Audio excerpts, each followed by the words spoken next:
Tony, where are you? Brad! 4 members of this young woman's family would never be seen alive again. Inside the house was evidence that would not only lead investigators to the killer, it was a callous, outright murder, but would uncover a secret buried for 3 years. My concern was if he had, in fact, got away with it, it resulted in the deaths of the other 4 that should never have occurred. There were questions that needed to be answered. We did it because we had to know. We couldn't establish how it would have happened. It just couldn't have happened the way he said it did. If you look at the skull damage in these, that's not consistent with that. and that, in his mind, was his way of, I suppose, explaining what he'd done. And the further we went, the worse it got for him.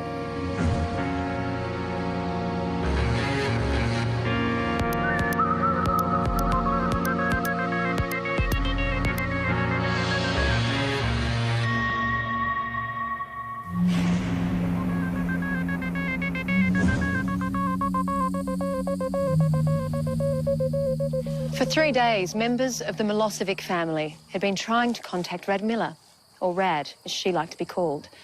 But calls to Rad and her de facto husband, Tony, had gone unanswered.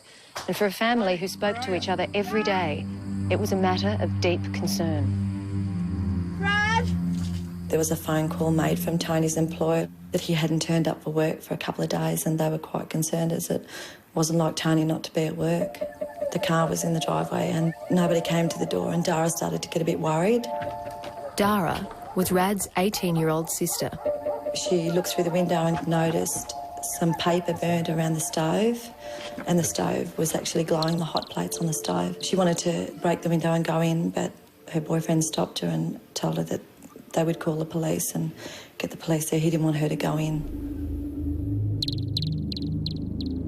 I was on duty in Canberra on the 31st of March 1984 with another detective, another young detective, and we were the only 2 detectives on in Canberra for that particular day. I received a call on the police radio from our operations room that the police officer in attendance had smashed a hole with his baton in the back door of the house and entered.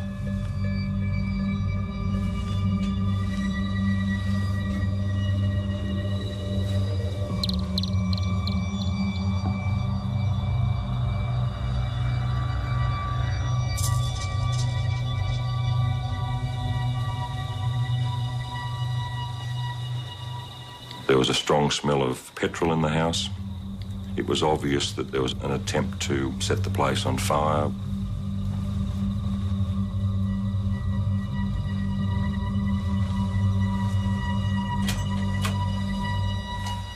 In one of the back bedrooms, there were 3 bodies, 2 adults, male and female, and a small girl.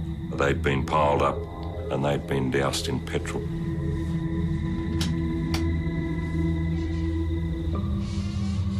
And in another bedroom, there was a young male child, obviously all victims of gunshot wounds.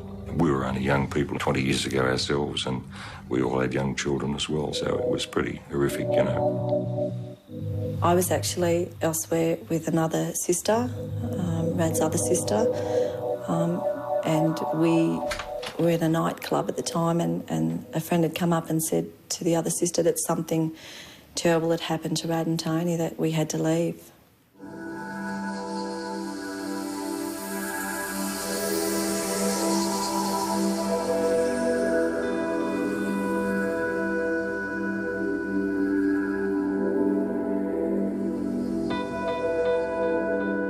An entire family had been wiped out. Radmila Milosevic, her de facto husband Tony Baker, and their 2 small children, Danny and Lisa, were dead. When they took us to Richardson, they made us wait in the car. The house was all taped around, and somebody had come out and told Rad's sister that they'd been shot and they were found in the house, Rad, Tony and the kids. She was just out of her mind. She just was screaming and so upset after going through it 2 years previously, losing Marin and Lily. Tragedy had already struck the Milosevic family.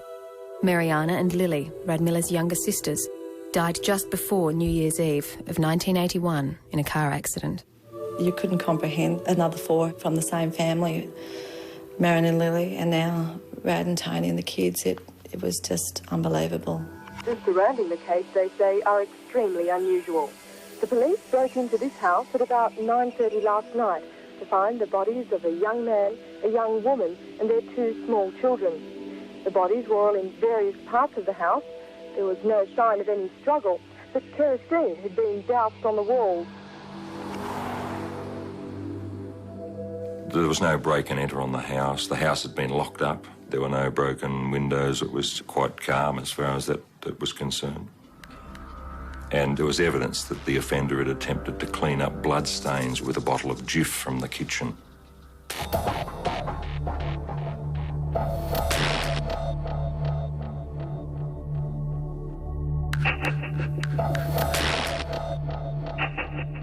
And in their attempts to clean it up, they'd made more of a mess, so that the person just put cushions over the bloodstains and sort of hid things. The murderer also tried to hide his tracks by attempting to set fire to the house. The stove consisted of 2 small hot plates towards the back of the range, and at the front of the range was a sort of a square grill-type hot plate arrangement. And the 2 back hot plates were glowing red hot, but not the front one. The person who turned the stove on had, in their haste, had turned all the knobs the same way, and the hot plate at the front where he'd stuffed newspaper around the grill didn't ignite because the switch was turned in the wrong direction. It was on low instead of high. The scientific squad has been trying to piece together some story or pattern. They believe the shooting could have taken place as long ago as Friday. But a search inside the house suggested it could have been earlier. The failed attempt to burn down the house meant that Rad Miller's diary remained intact, a diary she wrote up religiously every night. And it was just an old school book that she used to write up the day's events in. And the last entry was dated Wednesday, the 28th of March. And the entry was that her husband and a guy called Tomo were listening to the radio for the football that was on the midweek game. And that was the last entry. So we knew we had another person in the house at that time, the last time that the people were obviously alive. This morning, from their mobile field unit, the police conducted a door knock, but very few of the neighbours knew anything about the family, and none of them had heard any of the gun blasts. But people had seen a distinctive car travelling backwards and forwards to the house after the Wednesday. And we had some information there that indicated that perhaps that car might have belonged to the person Tomo. So we needed to find out who Tomo was and where Tomo was now. Police investigations are continuing into this evening. They're still interviewing the family's friends and relatives, but haven't determined even a possible motive. It had now been some hours since the bodies of Rad, Tony and their children had been found shot dead in their home. With no known reason as to why they were murdered, detectives needed to speak with the last person who had seen them alive. And that was a bloke called Tomo. We eventually identified Tomo as a guy called Alan Thompson, who was a close family friend. In fact, he was a long-term mate of the male victim of the scene. I think they used to play football together. He was my big brother. He was do anything for me, trusted him. I guess he was the big brother I never had, and he was one of the family. I think he actually taught me to drive at 13, 14 years of old illegally along the road, and he'd drive us to a school disco. He'd go home and he'd come back and pick us up when we were finished. So we were always with Tomo. Other diary entries indicated that this Tomo had turned up on a regular basis and he would play with the kids, and there were some comments in there about him eating all of their food. So we knew that he was a regular visitor to the house. He was also a boyfriend of one of the 2 sisters who were killed in a road vehicle accident some years prior. Tomo met Mariana one night. Him and a friend were chucking laps of the main street and Mariana and one of her sisters were in the city, and they happened to pull over and start speaking to them and talking, and I guess it just went from there. Before long, the young couple moved in together and were hardly ever seen apart. So when Mariana died in a car crash less than 2 years later, Alan turned to her elder sister Rad and her de facto husband Tony for company. Most of his days and nights were spent here at their house.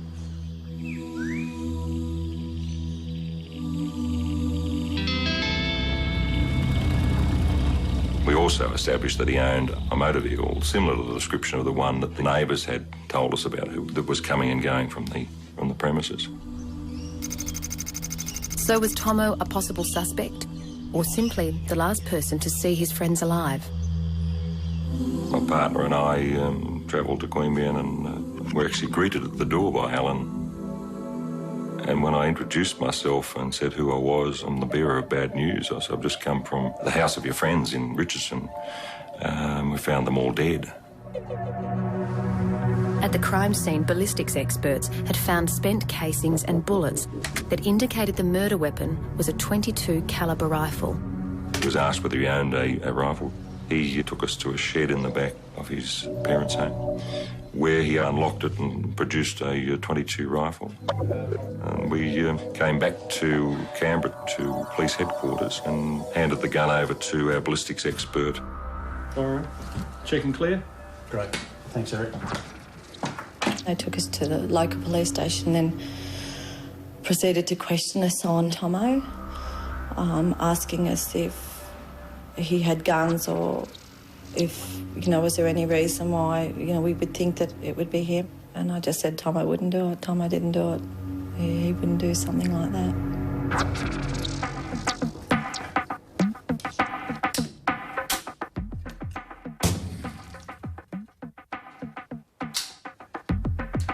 At the forensic laboratory, the ballistic expert fired bullets from Thompson's gun. Under the microscope at 20 magnifications, the bullets were then compared to those found at the crime scene to either identify or eliminate the rifle Thompson had given to the police. What we're looking at is a test sample on the left-hand side and the exhibit on the right-hand side, and we're looking for lines that are created by marks that are left on the interior of the barrel and the land itself, and they emboss those particulate marks on the lands. They're a unique set of marks because they're like a ballistic fingerprint. So they're unique only to this one particular firearm, and that allows us to make an identification or an elimination. In this case, we've made an identification.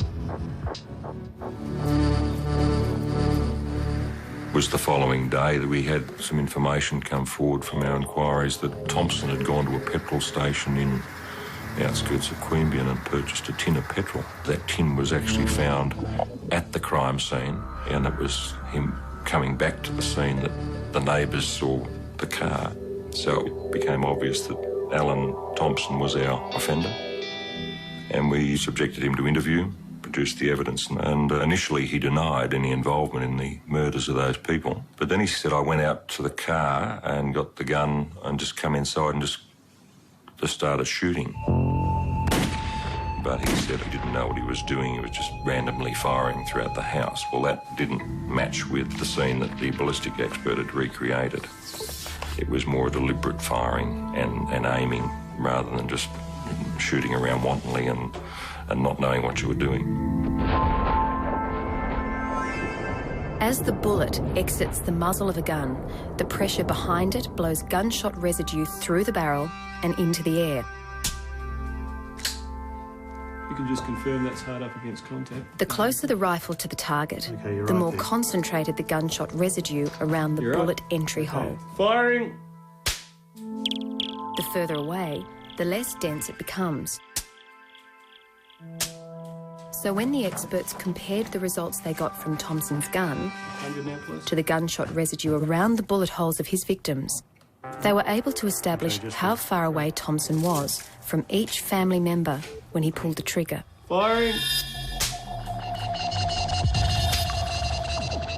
We established that I think the ballistics expert established that the offender had first fired from the entry hallway of the house across to where an armchair was in the lounge room where the woman was sitting with the young girl on her lap.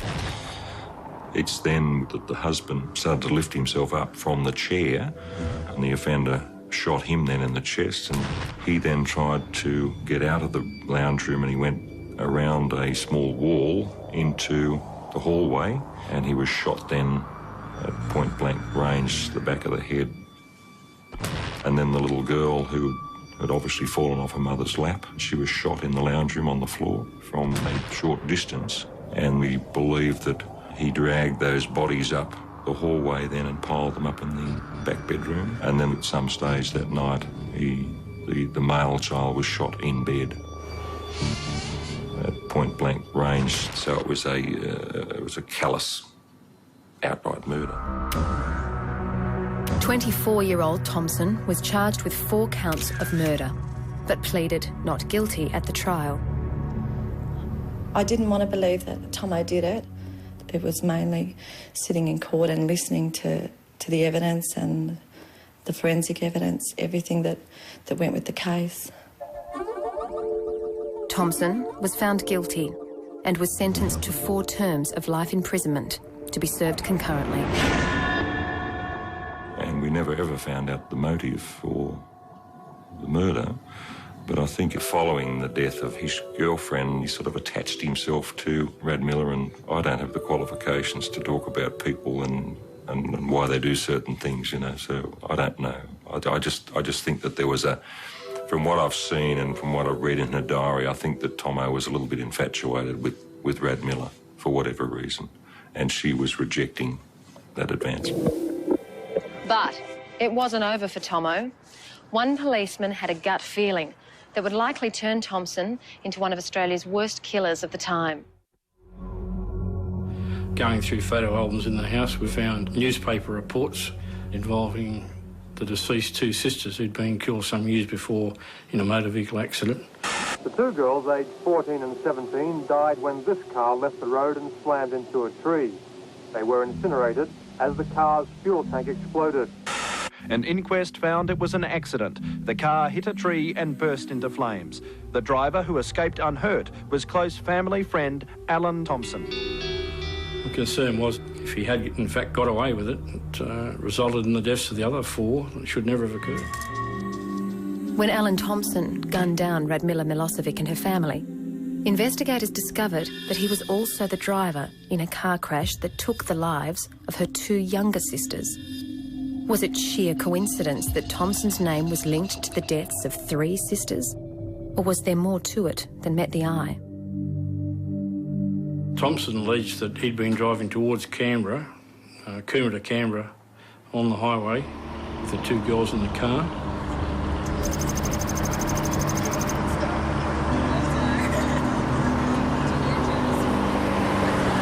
What about the ice cream party? Yeah, I have some ice cream. You didn't get that.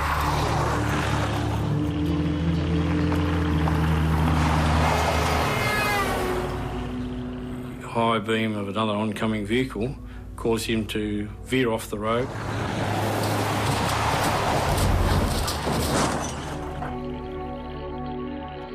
He immediately got out of the car, the driver's side.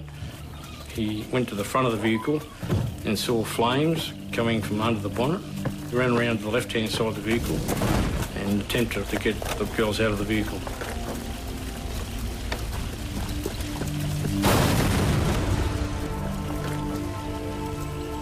He was engulfed in flames, and subsequently the 2 girls died in a motor vehicle accident. I was contacted at work and said that Marianne and Lily had died in the accident and Tomo had been burned. Tomo had burns to his arms, lower arms, where he had tried to get the girls out.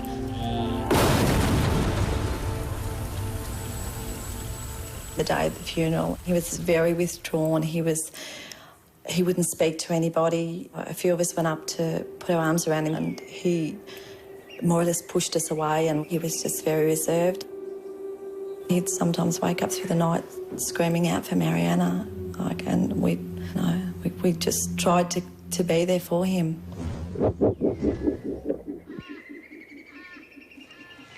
Two months after the girl's funeral, a coronial inquiry into the crash found the deaths of the sisters to be accidental. But Rick Nines and his partner Tom McQuillan had their doubts. Right, the brief told us that there'd been a motor vehicle accident, simple motor vehicle accident. Looking at the brief, there weren't sufficient answers to say, well, yes, this was a simple motor vehicle accident. There were questions that needed to be answered in order to corroborate his story. We were very fortunate. The accident squad at the time took a lot of photographs of the vehicle accident, and when you looked at the photographs, I was concerned that the damage didn't correlate with the high impact alleged by Thompson at the time. Travelling at the speed that he said he was travelling, one would have thought that there would have been a lot more damage, and there was insufficient damage.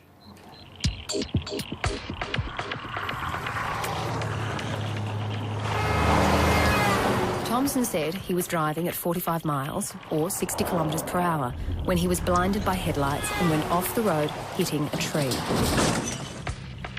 But according to experts from General Motors Holden, this could not have been the case. Now, that was quickly diffused by the engineers who said that didn't hold water. They weren't happy with that story at all. And they looked at the photographs and they all put the impact speed down to about 15 mile per hour. So that said, well, why would someone do that? Would it be to protect themselves possibly? And maybe the accident had been staged. So we decided to test our theory out that it was a staged accident and to see what sort of damage would occur by rolling the vehicle into a tree, because we didn't have the tree out at the site, it had been cut down. So we bought an HR Holden and we took it to the police driver training area and we got it on a slope. And we marked the distance between a tree that we believe met the dimensions of the tree and the highway, and then we ran the vehicle down towards the tree on a large number of occasions to get the speed right, and the distance had to be spot on to recreate the 15 mile per hour speed on impact. We had it all planned. Everyone had their role. I think my role was to time it from memory. Rex was to observe. And we had a driver who was rigged up, all padded up, crash helmet light, ready to crash it in. But once he'd seen how far we were going down the slope and the speed, there was a little bit of, well, perhaps this might be a bit dangerous. So he sort of reneged, and it was left for volunteers, and the only volunteer left was Rick Nines.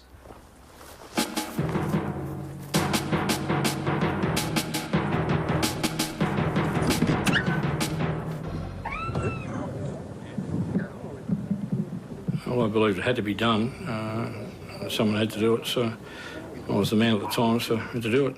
He was placed in the vehicle and sent off on his way and crashed it into the tree. 1, 2, 3, 4, 5, go!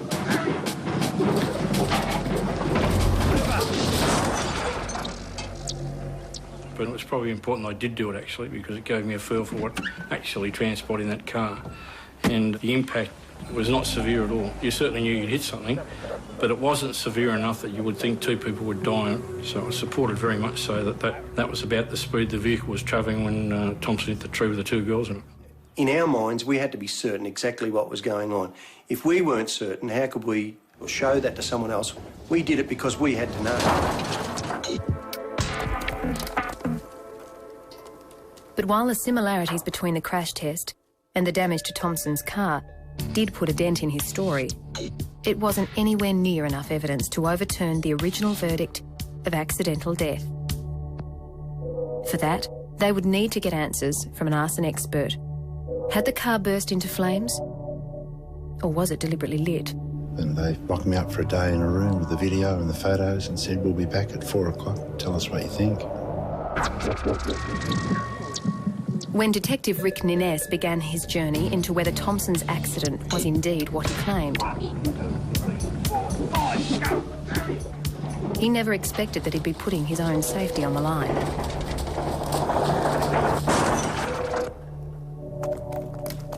And yet, it wasn't enough to prove Thompson was a fake or a murderer. His focus was now on the fire that incinerated the girls and how it really started. The coroner's initial finding was that the fire had started under the bonnet of the car. An explanation for the fire was that there's a spring sitting across the battery to hold it down. It actually had contact with one of the terminals and arced, causing a spark to ignite the fumes under the bonnet. Now, photographs where the vehicle was on the back of a tow truck going away still indicated the headlights were on. Now, that would seem a little bit incongruous if the battery is supposed to have started the fire. If you look at the damage in the engine compartment where the fire was supposedly started, you see some heat damage to the hoses and the wiring, but you don't see any actual burning. A lot of the wiring would be just bare wiring if it did survive at all. You wouldn't have any insulation on the wiring. I'd expect the hoses and the fan belts to be burned away. They would have to for a fire to burn that long to get through the firewall. In fact, there are parts of the firewall that haven't been affected by the fire at all. The damage from the fire seemed to be more inside the vehicle rather than in the motor. The motor seemed to be still in working order for a fire of that velocity. So it didn't add up. Why is there a fire inside the cabin, but yet the engine seems to be okay, and that's where the fire was alleged to have started. Thompson had alleged that within minutes, seconds of him getting out of the car, the fire had spread from the engine to the passenger compartment. So, to corroborate or reject his story, the detectives decided to replicate the fire. You got the stopwatch gun? Take it out, mobile board.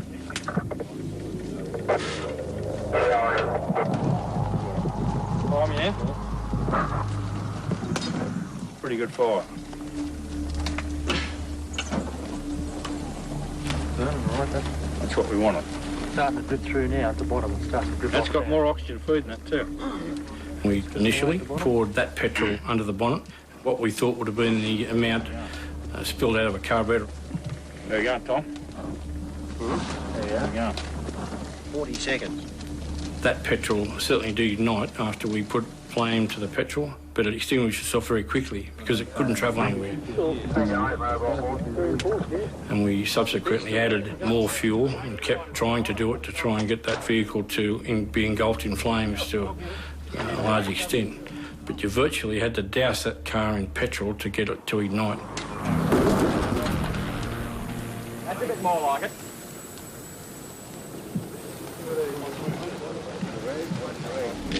And it took quite an amount to be able to get it through the firewall of the vehicle and into the cabin.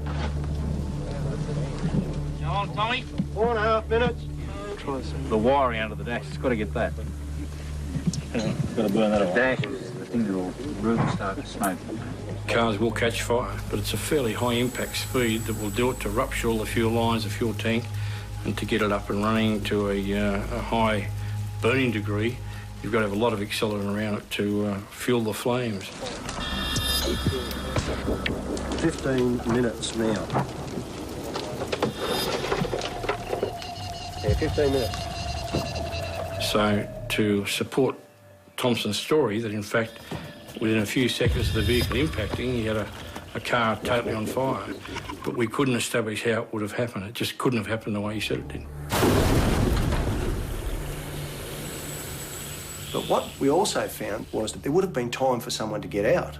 This was the other thing. That was the reason why the firewall was there. You reckon you get one up inside the car at the 30-minute mark? And by timing it, we thought, well, no, it just doesn't add up again. Another part of his story, not being able to get in. You should have been able to get in because it took us quite some amount of petrol to be able to say that the cabin would have caught fire. 45 minutes is up. Right.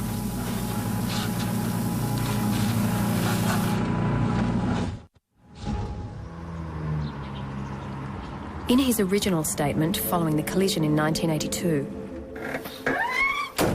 Thompson claimed the container he was carrying in the car was empty. But when detectives Nines and McQuillan confronted Thompson with their doubts about his version of events... Changed his story slightly, but only slightly, just enough to give us a reason why there was accelerant in his vehicle and why a fire should have occurred. He told them that he'd bought the petrol for his mum's lawnmower in the afternoon and had forgotten to give it to her.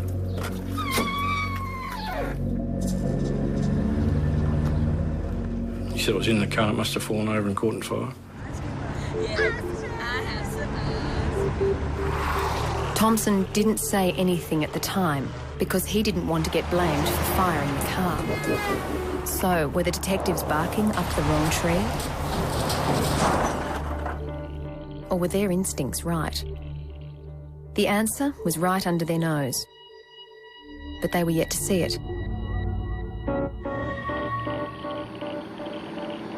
Alan Thompson initially claimed there was no petrol in his car the night his girlfriend and her younger sister were incinerated in a motor vehicle accident. 3 years later, he changed his story, saying he did have a container of petrol in the car and it must have fallen over. So, had Thompson lied because he didn't want to be blamed for the fire, or had he perjured himself at the inquest for another reason? If you look at a photo of the tree where the car was wrapped around the tree, you'll see that there's a fire below the level of the vehicle. Now, how could that possibly happen if the fire was in the engine bay? It's more consistent, and the photo actually shows this, of a flammable liquid spill running and burning down through the folds of the metal where the car's been damaged. Obviously, I can't say exactly how much petrol had been used, but what I can say is it would have to be in the order of litres inside and outside. So you're looking at quite a few litres of petrol spread around inside and outside that vehicle. The case was getting stronger and stronger as we went, and we believe we were heading towards a prima facie case against Thompson. But the most damning indication that the accident was a cover-up was hidden among the photos that had papered the walls of the detective's office for the last 6 months. You can look at something for quite a long time and not notice something.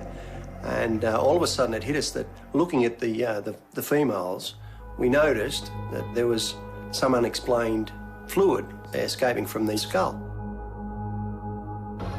One of the photographs had a distinct round hole in one of the skulls, and we kept looking at it. Suddenly we become very curious about this hole. If you look at the photos very closely, it's not all that clear, but you can see that there's a lot of damage to the skulls. Now, it is reported both at crematoriums and I believe in the Russian Revolution that you can get skulls exploding in fires. And when that happens, it's mainly because the fire is very quick and very hot. There's tremendous steam pressure builds up in the cranium, and therefore only one thing can happen: the skull will blow open. Now, if you look at the skull damage in these, that's not consistent with that. They look to me like exit wounds of projectiles, in other words, bullets, and at least in one of the skulls, an entry wound that was very strongly suggestive that these two girls have been shot in the head.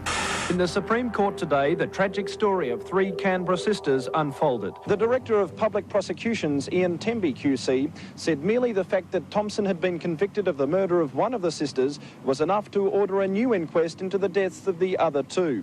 He said such an inquest would allay public disquiet and set the record straight.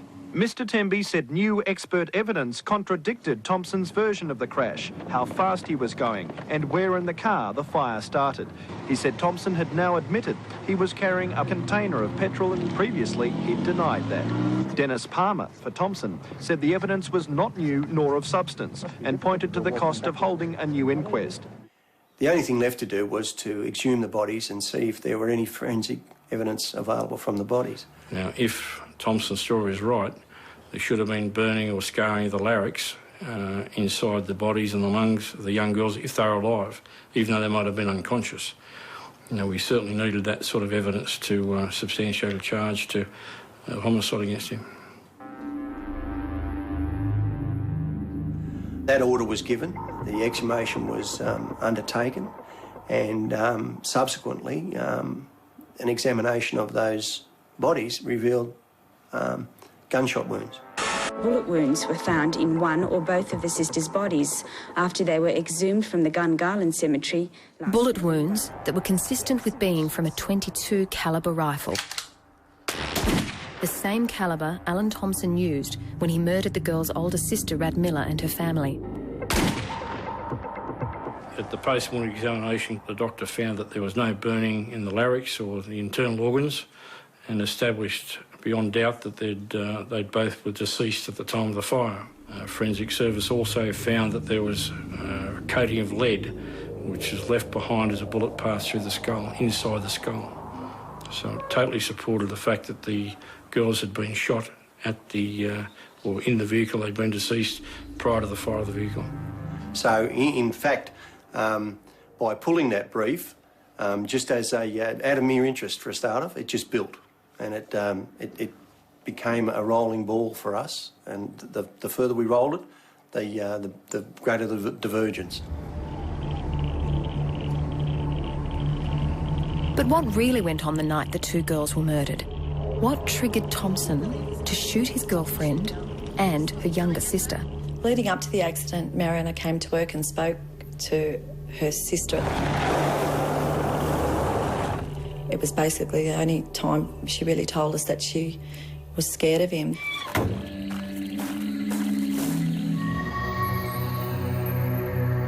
Mariana Milosevic and Alan Thompson were boyfriend and girlfriend. When she died in a car accident, where he was the driver, Thompson turned to her older sister, Rad Miller, for comfort.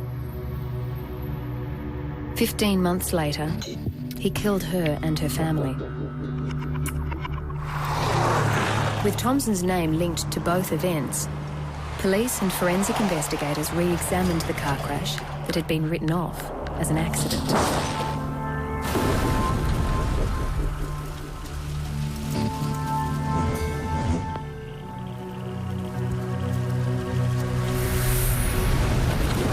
Alan Thompson's secret was exposed, and the truth of what really happened that fatal night was finally uncovered.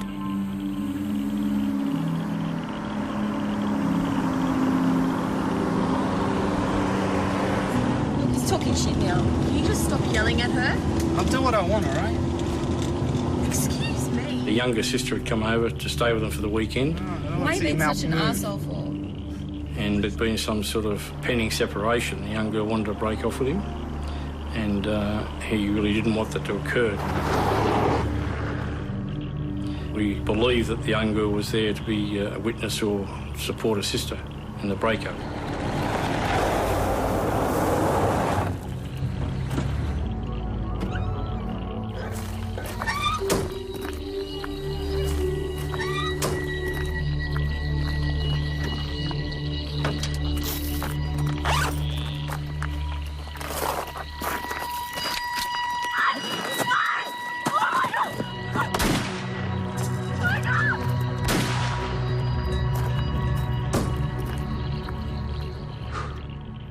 I think he killed the girls in the car because Mariana wanted to leave him.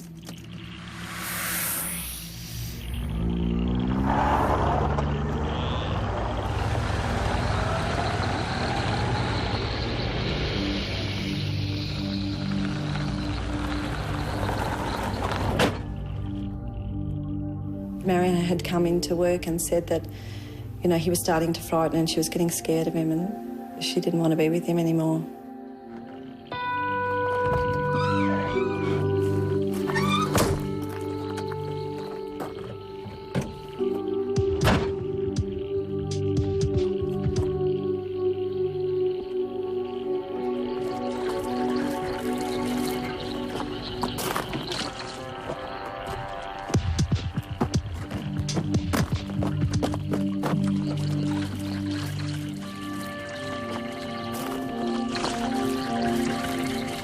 Maybe if he wasn't going to have her, nobody was.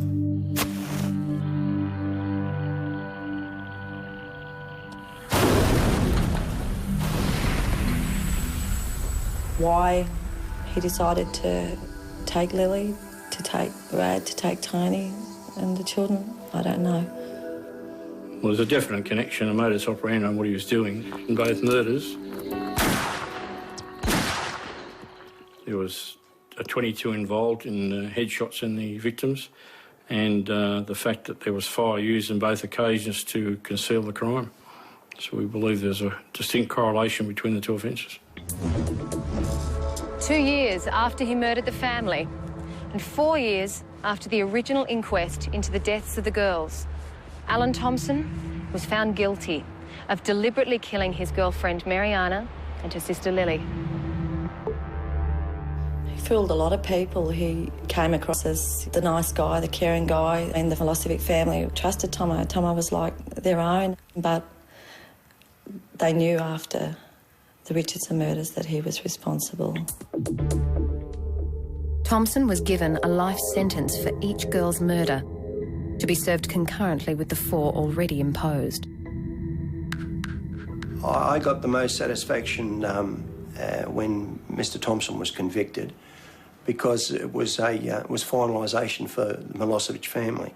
I felt really sorry and deeply on their behalf, because here was a lady that had lost so many members of her family for no valid reason. She lost out of her family 3 daughters, a son-in-law and 2 grandchildren.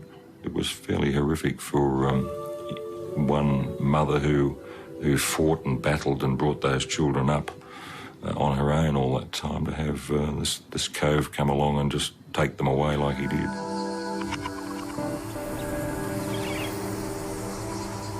Life for them now is 20-odd years later, it's still like yesterday to them. I mean, I know that there's not a day that goes by that any of them that are left don't think of Rad, Tony, the kids, Lily, Marina. He's really hurt them and really destroyed their family. My thoughts of Tomo are completely different to my thoughts of when I was a young teenager. I don't like him anymore. I hate him, I guess, as much as they do for what he's done to them. In their own way, the family and Bronwyn have erased Alan Thompson from their lives. Tomo's name was put on Mariana's headstone. It had loved by Alan. They believed then that she was very much loved by him and him by her, but the name was removed. It was scratched off. We no longer exist for an eye in our society today, and you can't bring people back, you can't turn the clock back. But I think people in society today like to see those who are involved in those sorts of crimes to be punished. Thompson has been behind bars for the last 20 years and is currently serving his time in a minimum security prison. Hopefully, people like that should never be released back into society. Alan Thompson's a cold fish with no emotion. There is nothing inside of him, I don't believe. Yes, the best description I could give you is just a cold fish.